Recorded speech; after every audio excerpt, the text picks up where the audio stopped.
Hi. இன்னைக்கு என்ன பார்க்க போறோம்னா, இங்க பாருங்க.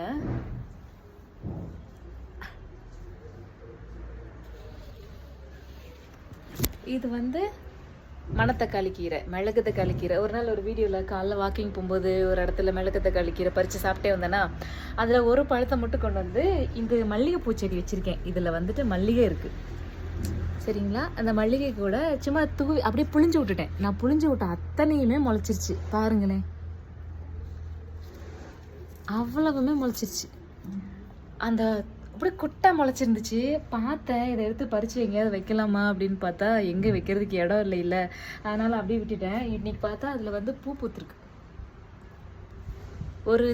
ஒரு பூத்தொட்டி தனியாக வச்சு இதை எடுத்து வளர்க்கணும். நான் அதான் யோசிச்சுட்டு இருக்கேன். ஒரு பூத்தொட்டியில் தனியாக இந்த இதை வச்சிடலாமா, ஒரு தடவை பழம் பழுக்கட்டும், மறுபடியும் பறித்து இன்னொரு இதுக்காகவே ஒரு பூத்தொட்டி வாங்கி தனியாக வச்சிடணும். ஏன்னா